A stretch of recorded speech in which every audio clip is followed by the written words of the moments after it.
So silos are the #1 killer of good customer experience, in my experience. Silos are like a general metaphor for separation. We say silos.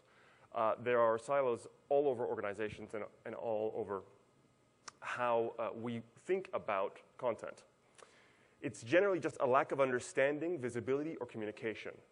And a lack of understanding, visibility, and communication is something you have all over the organization. So you have departmental silos. That's the classic. So we could be dividing product marketing, product management, training, support and services, technical documentation, and then whoever's making the stuff. The back office could be development or logistics if you're in some sort of retailer channel business. But the point is that the customer needs straddle all of that. At the end of the day, the customer really doesn't care about your org chart. Yet, our websites, our content, our processes, our KPIs, our budgets, everything is according to the org chart. So what happens? Customers fall through the cracks. We have a picture of a customer in our minds where they go through these stages: unaware, recognize, educate, et cetera. And we've got one half of the business, the persuasive side, the marketing and communication side, who only kind of really is involved in understanding from the point that they're unaware to the point where they make the comparison and select whatever it is you're selling. Inside the business, we've got, depending on your product category, we could have configuration, you might have some sort of support, training, and then usage and advocacy. What happens is, as an organization, nobody has a complete picture. One of my favorite quotes: companies don't know what they know. They don't have a strategy that focuses around the customer and the data and using them in a proactive way. So we have no central understanding of customers, and we don't have a shared picture of customers. And the customer journey map is one of our ways to get that improved picture of customers. So I'm going to talk a little bit about integrating our online and offline worlds. So one of the big silos is online and offline communications. Most people here are in the digital side, and I'm hearing quite often a quote now, things like, digital is the only marketing, or there is only digital communication, or digital marketing is redundant. But there's all sorts of other things in life. And yes, they have a digital layer to them, but if you don't consider their non-digital components, your digital will never be as good as it could be. So my thesis is there's no longer an online and offline world, and holding on to that paradigm hurts communications. I do a little bit of kind of context setting here, where I go way back to the beginning of communication. And when you look at it, we've always had trouble translating our world around us onto the 2D canvas.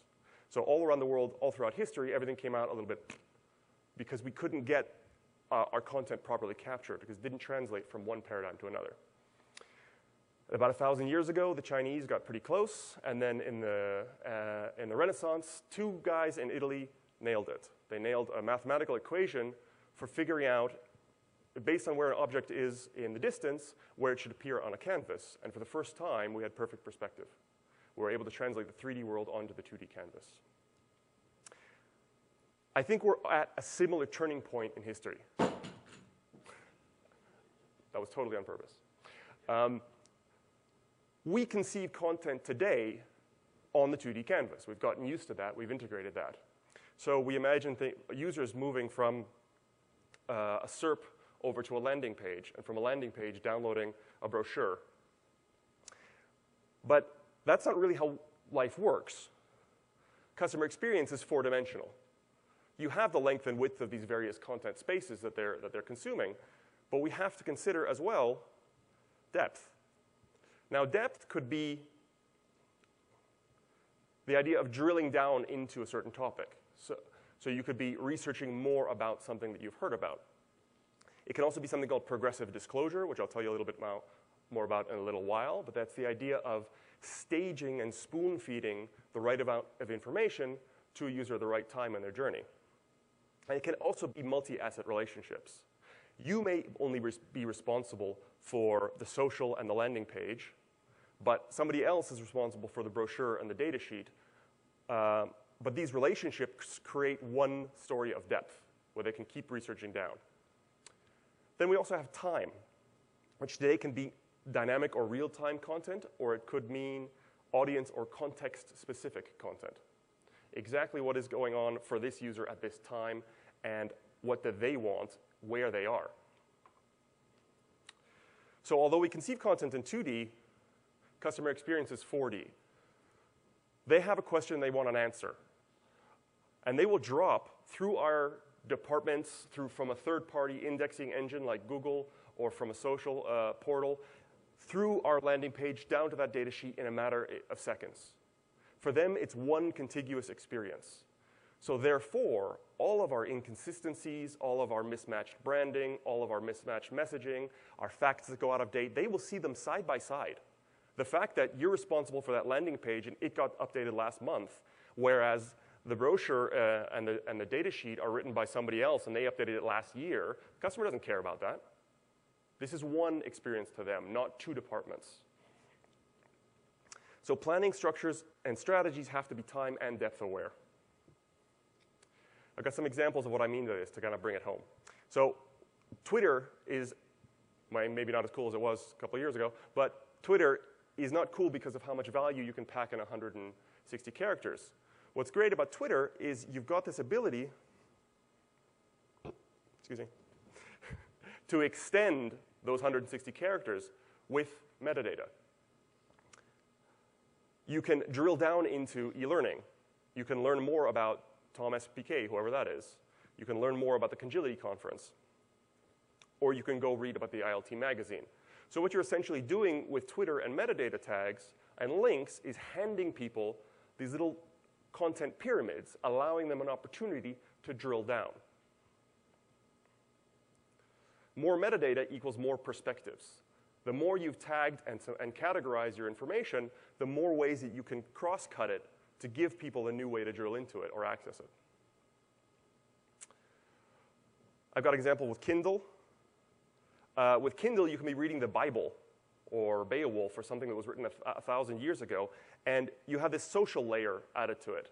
So I don't know how well you can see that, but the dark paragraphs have been highlighted, and it says that 414 people have highlighted the top paragraph. So that layer of information that they're adding on top of the content actually gives me a different relationship with it. It recontextualizes that paragraph. I'm going to read that paragraph twice. There's also something called Kindle X-Ray, where you can stop videos and then go into the IMDb movie database and learn more about the people who are in that video. And I haven't tried it myself, but I heard that you can stop it at a specific time and find out about the people that are actually in those scenes. And I said I was going to tell you a little about progressive disclosure. This is my illustration for how I talk about progressive disclosure and what I call the red thread. Those of you who are in my workshop yesterday will have heard this bit. The red thread is an expression about Theseus and the Minotaur. Theseus was going through the maze, and he had to kill the monster, and the red thread he unwound as he went in so that he could go into the maze and get out again.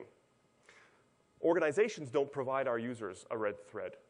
The number of organizations who will have a promo, they'll have a white paper, they'll have some sort of asset, and then it says, contact us for more, or see our website, or something vague like that, that doesn't actually hand over to the next asset. So if we have a marketing layer, and we have our tech docs or our detailed product information, pre-sales literature, whatever our layers are, and then we have search and social, we have to be guiding people in so that if they do come in, we're taking them from that marketing layer down to something that assists their decision-making process. Maybe down to the real meat behind it, especially if it's larger B2B stuff. They want to see that detail before they make a buying decision. And then hand them back up. I did a workshop with Microsoft on adaptive content, and they found out that promo boxes for a commercial offer were 6 times more effective when they put them on the manual than when they put them on the rest of the regular website. So they had 6 times more click-throughs when people had a technical issue, they looked something up in the manual, and then they saw, hey, I can buy a module that helps with this, or I didn't know I could do that. But they were previously kind of keeping themselves to the pre-sales phase, and therefore the pre-sales content and the pre-sales areas of the site, and therefore the post-sales stuff wasn't properly leveraging the relationship with the client. And then once you do come up to marketing, is your marketing shareable and saleable, and are people going to bother to send that back up to the search and social layer?